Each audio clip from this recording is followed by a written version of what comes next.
Good morning.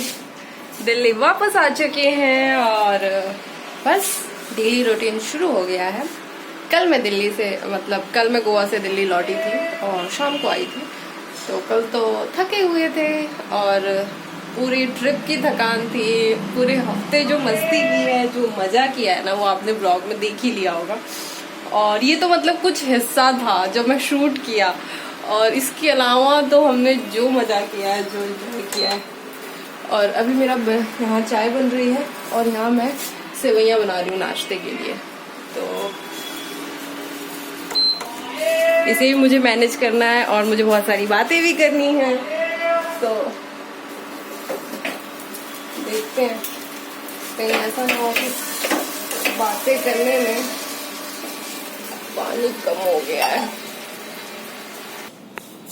हाँ जी, तो नाश्ता बन रहा है और कैसा लग रहा है? चेहरे पे टैनिंग हो गई है बहुत सारी। देखिए, पता नहीं कैमरे पे इतना समझ आ रहा है या नहीं, लेकिन रंग मेरा कम से कम 2 शेड कम हो गया है एक्चुअल कलर से। और खैर कोई बात नहीं, रंग है, आ जाएगा। दिल्ली का पॉल्यूशन जब चेहरे पे लगता है ना तो ग्लो आ जाता है। हम वहाँ सब हंस रहे थे और यही डिस्कस कर रहे थे कि यहाँ पे इतनी हवा शुद्ध है, पानी वहाँ का इतना अच्छा था कि जो सप्लाई का पानी आता है ना, दिल्ली में भी आता है, जैसे सब जगह ही आता है, तो वहाँ जो गवर्नमेंट की तरफ से सप्लाई वाटर आता था वो इतना अच्छा था ना, लाइक मिनरल वाटर की तरह, कि आपको ड्रिंकिंग वाटर है वो, आप नहाएंगे भी उसी से, खाना भी उसी से बनेगा, पियेंगे भी वही। तो जैसे फॉरेन में हम बहुत बार सुनते हैं ना कि पीने नहाने खाने का एक ही पानी आता है, टैप वाटर आप ड्रिंक कर सकते हैं, तो वो वहाँ टैप वाटर ड्रिंक वाटर है। तो पानी इतना अच्छा, हवा इतनी अच्छी, हरियाली, पॉल्यूशन नहीं, और चेहरे धूप की वजह से टैनिंग हो गई और पूरे चेहरे में पता नहीं क्यों मेरे बहुत सारे पिंपल्स हो गए थे। तो मैं ऐसे हंस रही थी कि हमें ना पॉल्यूशन में रहने की आदत है, हम ग्लो पॉल्यूशन में करते हैं, हमें शुद्ध हवा ना सूट नहीं करती। तो शुद्ध हवा नहीं चाहिए हमारे चेहरे को, स्किन को।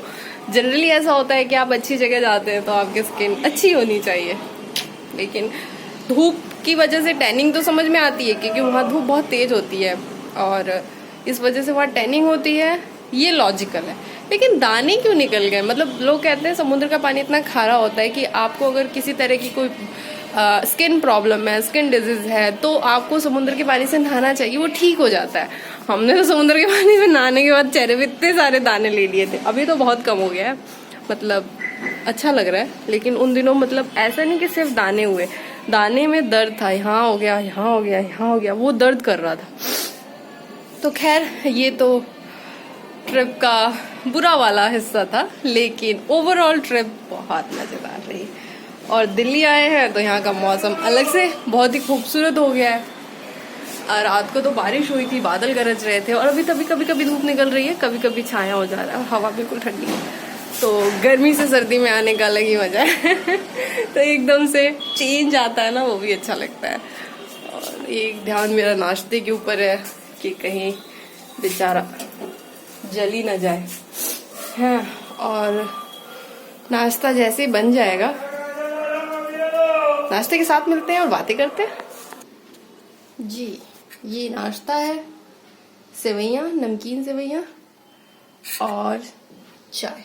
और आप घर देख सकते हैं कमरे का क्या हाल हुआ पड़ा है, और पूरे घर का फ्लैट के बाकी हिस्से का भी यही हाल है। फर्श पे मिट्टी हो गई है, बल्कि सब बंद करके गई थी, फिर भी चीजें ऐसी ही हैं, फैली हुई, बिखरी गई। और चल रहा है, मजा आ रहा है, और क्या बताऊं,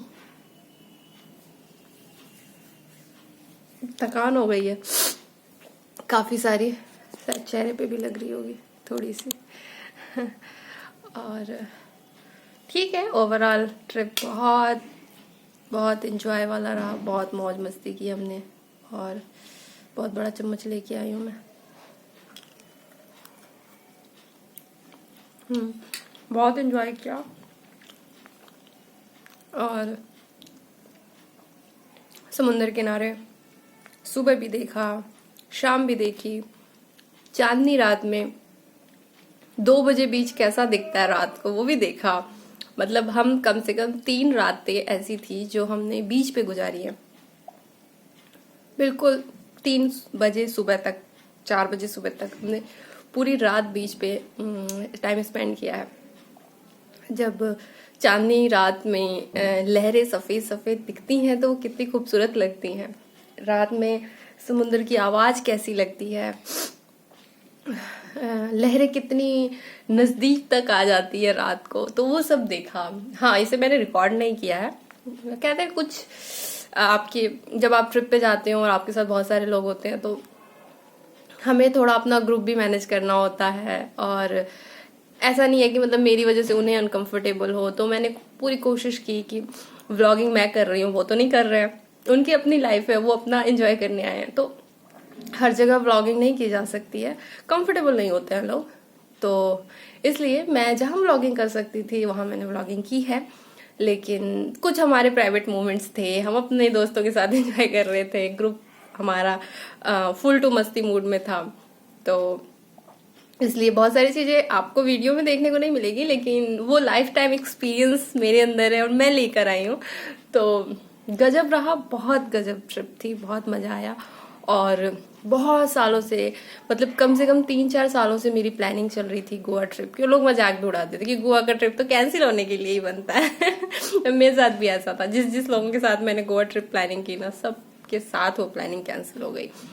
और जिन लोगों के साथ गोवा ट्रिप में गई उनके साथ कभी प्लानिंग नहीं की, कभी नहीं सोचा था कि गोवा ट्रिप मेरा ऐसे प्लान बनेगा कि आज दोपहर में प्लान बना और कल सुबह की ट्रेन से हम गोवा निकल गए।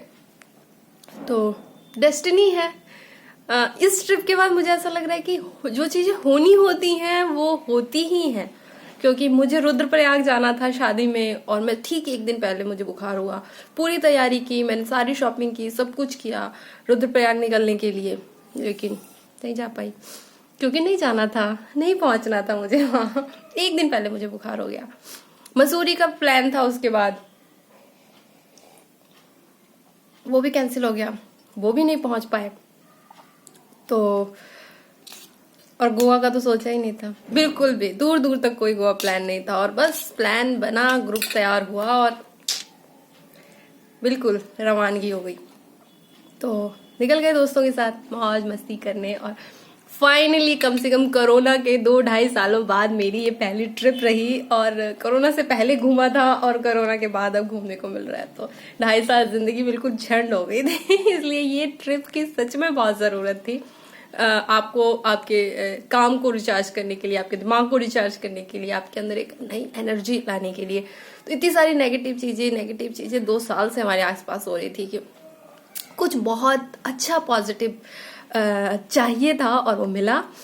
और इस ट्रिप के बाद अब फ्रेश फील हो रहा है, तो अब अपने काम पे लगेंगे और कोशिश करेंगे जल्दी जल्दी हम कोई नया ट्रिप करें, और बहुत दूर का नहीं सही तो पास का करें, पर घूमते रहें, क्योंकि होप सो कोरोना वाला इशू अब इतना ना रहे। तो अगर नहीं रहेगा तो हम ऐसे ही घूमते रहेंगे, मौज मस्ती करते रहेंगे, ब्लॉग बनाते रहेंगे और आपको दिखाते रहेंगे। तो चलिए, ब्लॉग बहुत लंबा हो रहा है। बाय, टाटा।